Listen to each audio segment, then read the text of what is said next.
In this video, we'll be talking about how to construct similar shapes using scale factors. And this is one of the easier skills that you were assessed on. Now, in order to construct a new shape, the first thing you'll need to know is the measurements of your old shape.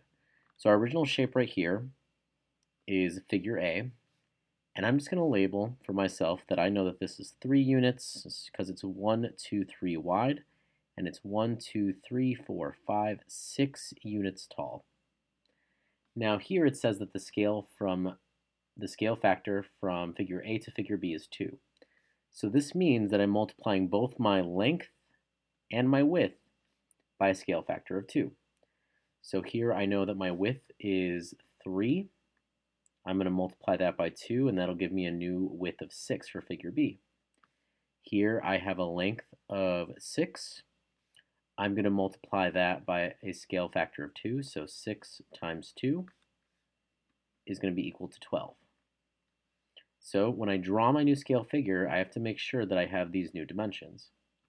So I'm going to make sure that it's the same color as the last one. And I have to make sure that I'm creating this to be 6 units wide. It's 1, 2, 3, 4, 5, 6, and 12 units long. So this is 6 units, 7, 8, 9, 10, 11, 12.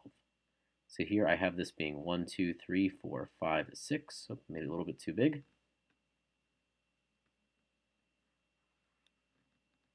So 6 units wide and 12 units tall. And again, this is figure B. Now to create figure C, I'm using a scale factor of 1/3. So I'm going to do the same thing. I'm going to have 3, which is my width, times 1/3. And if you remember from multiplying by fractions, all I have to do is put my whole number over 1. So instead of 3, I'll rewrite this as 3 over 1 times 1/3. 3 times 1 is 3. 1 times 3 is 3. And if I reduce this, I'll see that I only have a width of 1. And this is because I'm going to have a smaller figure because I have a scale factor that's less than 1. Next, I'll multiply my height or my length by 1/3. So I'm going to do 6 over 1 times 1/3. That'll give me 6 over 3.